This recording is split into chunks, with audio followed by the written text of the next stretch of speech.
हर खबर पर होगी आपकी पकड़। डाउनलोड कीजिए एबीपी लाइव ऐप। हर वो खबर रख रहे हैं हम आपके लिए जो जानना जरूरी है। इस वक्त रुक कर लेते हैं एक बार फिर से उत्तर प्रदेश की उस खबर का जिसने उत्तर प्रदेश के लॉ एंड ऑर्डर पर कई गंभीर सवाल खड़े कर दिए हैं। कानपुर में 8 पुलिसकर्मी शहीद हो गए। कुख्यात अपराधी को पकड़ने गई टीम पर हमला हुआ। संजय त्रिपाठी उसी अपराधी विकास दुबे के घर पर मौजूद है। संजय, हम उसके घर की स्ट्रेटेजिक इंपॉर्टेंस आपसे समझ रहे थे कुछ खबरों से पहले, जिसमें आप बता रहे थे कि कुछ इस तरीके से दरवाजे बनाए गए हैं कि आप अंदर आ तो सकते हैं लेकिन बाहर नहीं जा सकते, और बाहर जाने के लिए भी खेतों का सहारा लिया जा सकता है।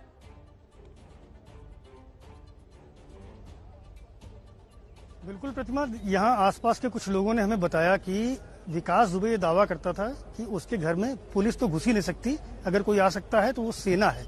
और उसने अपने घर को जिस तरह की किलाबंदी की है, मैं अपने कैमरामैन फैसल से कहूंगा कि एक ओर से जरा दिखाएं कि ये घर किस तरह किले में तब्दील किया गया था। आप देखिए, ये बाउंड्री है, बाउंड्री की हाइट लगभग मान के चलिए 10 फीट से ज्यादा है और उसके ऊपर कटीले तारों का जाल बिछा हुआ है। मतलब कि इतनी ऊंची बाउंड्री करने के बाद भी उसको और अधिक सिक्योर करने के लिए चारों तरफ आप देखेंगी कटीले तारों का जाल है। 3 अलग अलग रोड इसके अगल बगल से निकलती हैं इस मकान के, उन सभी पर गेट बने हुए हैं। बहुत ठोस लोहे के भारी भरकम गेट लगाए गए हैं और सभी पर 2 या 2 से ज्यादा सीसीटीवी कैमरा लगाया गया है।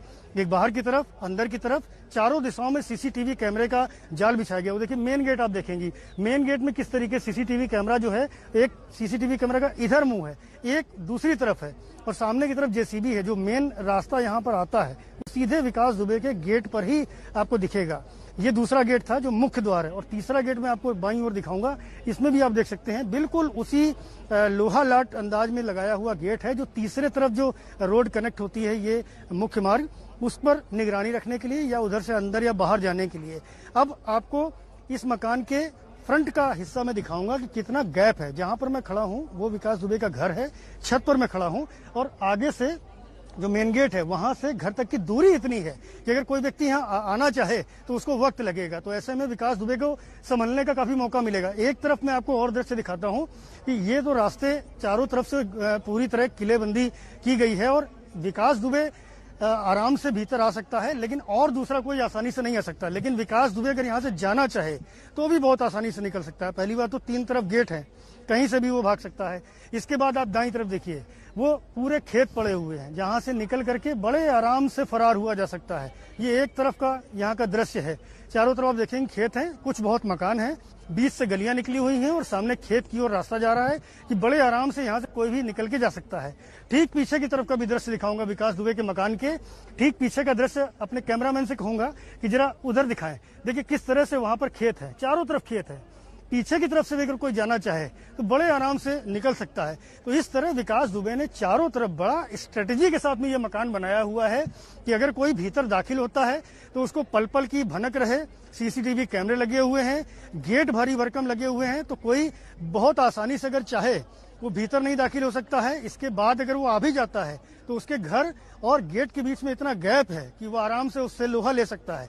इसके बाद में अगर वो फरार होना चाहे, विकास दुबे यहाँ से निकलना चाहे, तो 3 तरफ रास्ते हैं, कहीं से भी आराम से निकल सकता है। चारों तरफ खेत हैं, तो उसको फरार होने में कोई समस्या नहीं। और इसी का फायदा उठाते हुए विकास दुबे पुलिस को घायल करने, उनकी हत्या करने के बाद मजे से यहाँ से संजय, क्या जानकारी मिल पाई है कि गांव के कितने लोग थे जो उसके गैंग में शामिल थे, और फायरिंग के वक्त क्या पूरा का पूरा गांव ही विकास दुबे के साथ खड़ा था?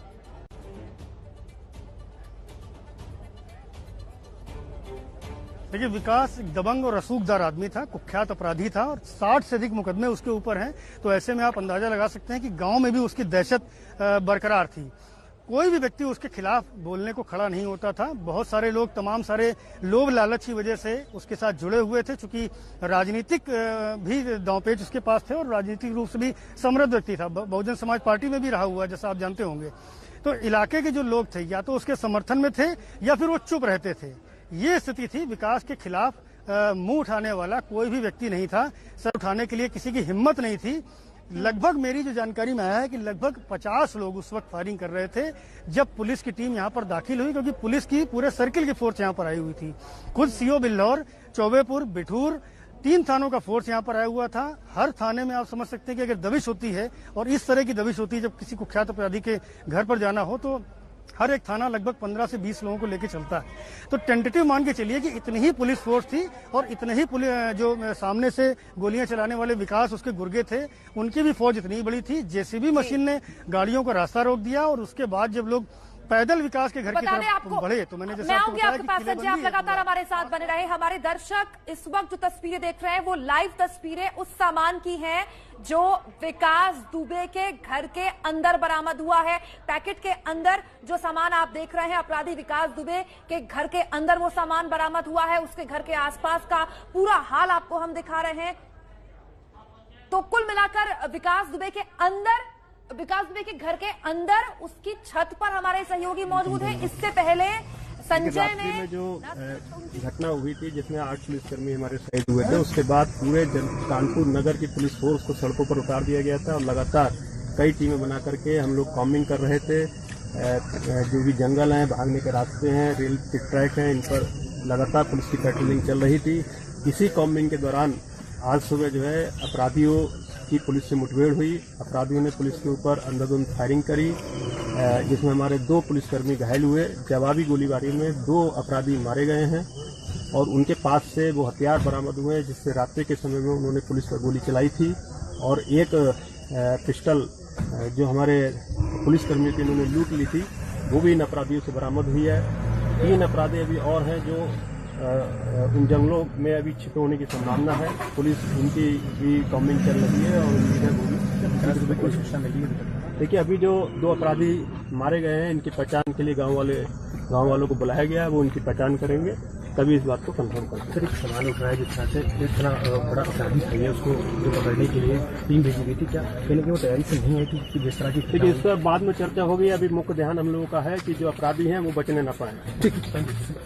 तो पुलिसकर्मी को आप सुन रहे थे जो पूरे घटनाक्रम के बारे में तफसील से जानकारी दे रहे थे। संजय त्रिपाठी हमारे साथ लगातार बने हुए। संजय, आपसे कुछ देर पहले हमारे टीवी स्क्रीन पर हम कुछ तस्वीरें देख रहे थे जिसमें बरामद किया हुआ सामान पैकेट के अंदर दिखाई दे रहा था। इसके बारे में आपको कोई जानकारी मिल पाई है? क्या सामान घर के अंदर ही है या फॉरेंसिक की टीम उसको लेकर चले गई और क्या कुछ बरामद हुआ?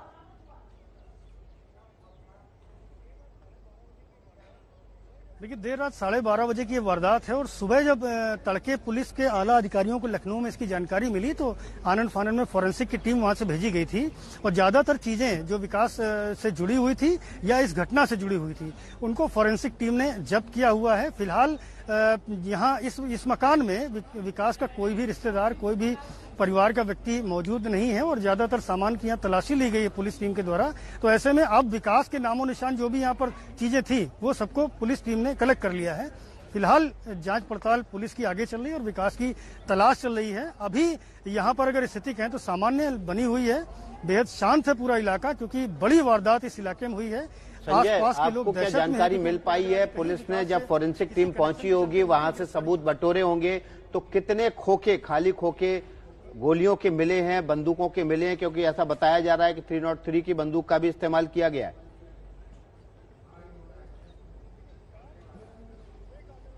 देखिए, विकास दुबे का अगर हम आपराधिक इतिहास देखें तो राइफल जो थी वो उसका सबसे पसंदीदा हथियार था। उसने बहुत सारे कत्ल की वारदात को अंजाम राइफल के जरिए दिए। 303 की बंदूकें उसके पास थी, अवैध असलहे थे।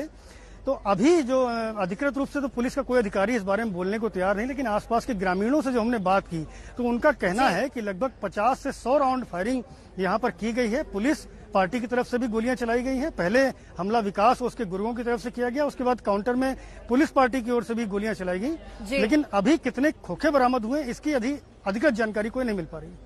बहुत शुक्रिया आपका संजय, तमाम जानकारी के लिए। न सिर्फ आपने घर के अंदर की तस्वीरें हमें दिखाई विकास दुबे की, बल्कि छत पर खड़े होकर पूरी स्ट्रैटेजिक महत्वपूर्णता, पूरी स्ट्रैटेजिक इंपॉर्टेंस उस घर की है ये भी समझाया। ये वो सामान है जो विकास दुबे के घर से बरामद हुआ है, पॉलिथीन में पैक कर दिया गया है। अब ये सामान, इसकी जांच होगी। सबसे बड़ी वारदात, सबसे बड़ी कवरेज, कोई डिटेल नहीं छूटेगी। देखते रहिए एबीपी न्यूज।